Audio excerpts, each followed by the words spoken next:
Hi, this is Lady Lex UK and this is a Dreams gadget tutorial. Today we are doing the timer.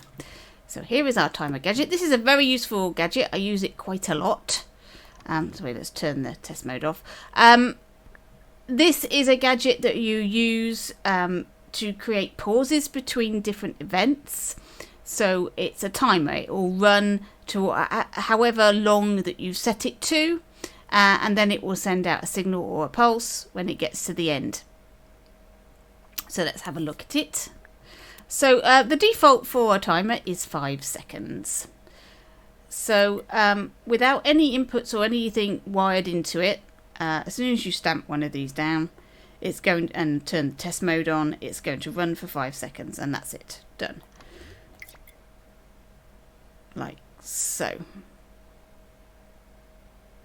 You can get a timer to replay itself over and over. So if I put the timer finish signal to its reset, it is now going to run for 5 seconds and then go back to the start and run again.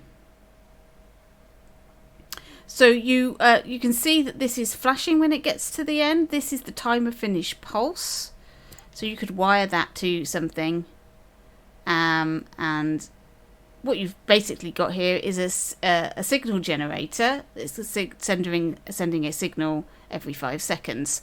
Obviously, we've got another gadget that does that, but it's handy to know that a timer can also do it. And it's also easier to see, and it's not quite as intimidating as the signal generator.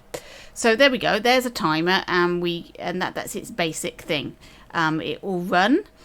You can wire the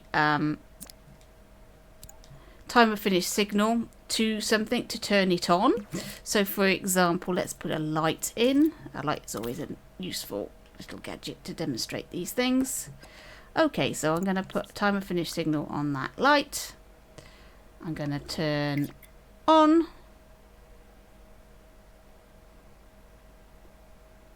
Got to the end, it's finished, it's now turned the light on.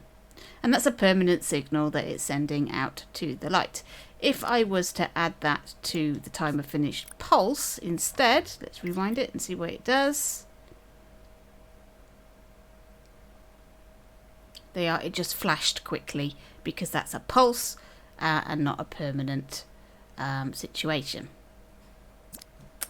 Right, so there's our light and there's our timer finished pulse. That's the timer finished signal. Let's link that up to there, like so. Right, so we can change the target time to whatever we need it to be, like so. We don't want it too high because I don't want to be standing around waiting for it. There we go.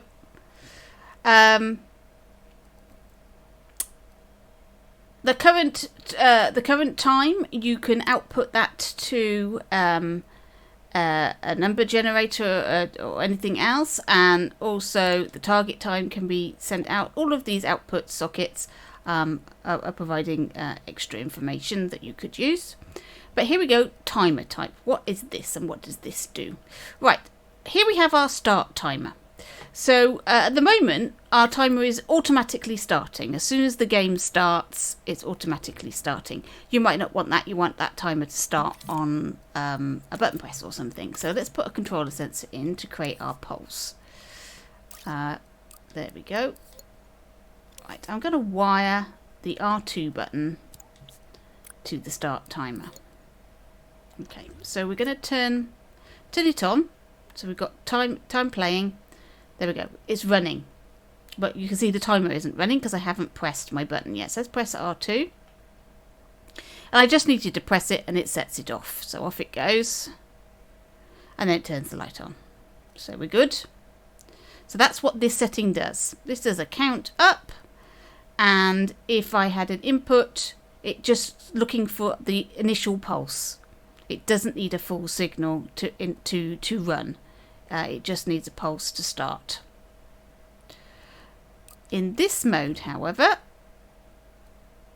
if I just press the R2 button, whoops, turn it on, make sure that's playing. Right, okay, to press the R2 button, look, it only did it briefly. So you have to hold down the R2 button in this mode.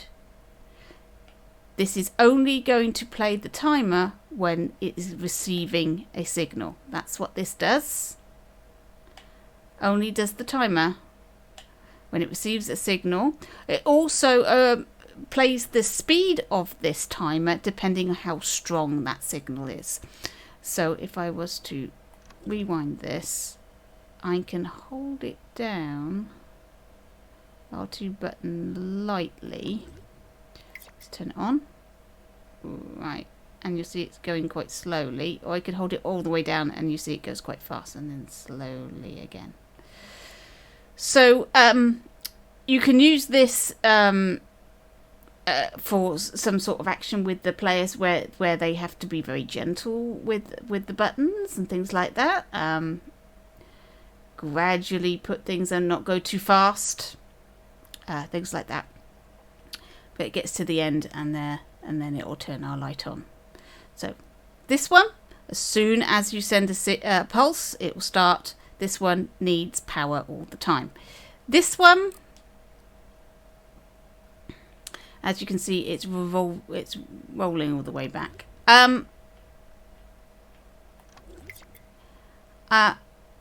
It will only move when you're holding it down, and it go all the way back to 0 when you let go.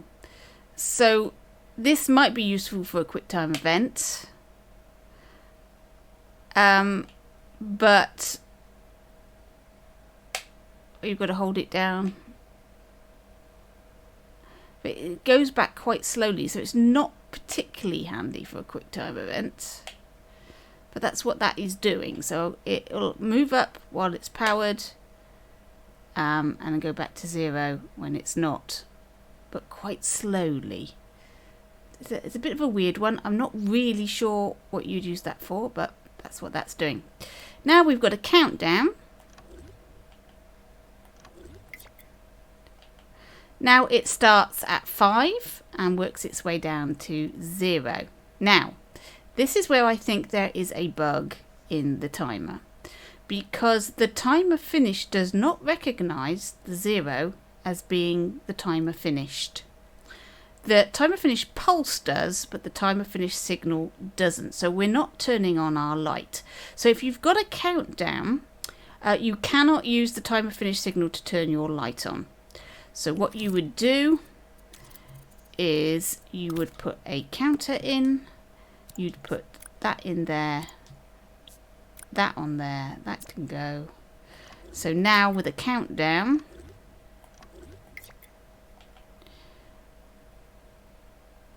it's running all the way down, and now it's turning on our light through the counter and the timer finish pulse. Somebody did raise this as a bug, but they haven't done. They've acknowledged it, but they wanted to know if it was still a problem. I don't know why they didn't test it themselves, but there you go. I've given them a full instructions on how to show that this does not work when you go from 5 to 0. So this is the workaround until they fix this. If they want to fix that, maybe there is a reason why timer finish signal does not send out a pulse when you do a countdown, but who knows. Anyway, there's your timer. Now, what would you use this for? Like I say, you can create a signal. You can get it on a loop. I use it quite often to create signals, to create random numbers on a regular basis. So it seeds my randomizer. It's very good for putting in a pause between an event and something else happening. You put the timer in there. So there we go. It's quite a useful little gadget, and you'll find that you'll be using it for all sorts of things. Like I say, this is not a clock. This is a timer which is slightly different. There is no way you can guarantee with the timer, also with the counter, it's the same situation.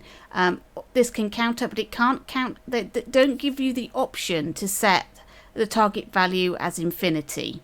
and they don't give the option to set the timer to infinity, which would make both of these gadgets a lot more useful, because then you wouldn't have to worry. You could just set them off and they would count up to however they needed to, and the timer would run continuously until the game stopped. So maybe Media Molecule could do that with these two gadgets, make them more useful, but they don't at the moment. You have to specify the maximum target for both of these.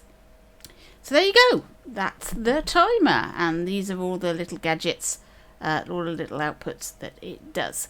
I don't know if I mentioned this one. This is the timer output. This is a percentage of the time. So if it had gone through 50% of the count, it would show a number of 0.5. So it's a digital representation of the percentage. So it goes from 0 to 1. Wherever it is on this current time, and you can send outputs from the current time and from the target time, from the timer finished, timer output, and timer finished signal, and you can input into the reset, the start, the current time, and the target time, so you can change all of these dynamically during the game. Right, thank you for watching, and I'll catch you in your dreams.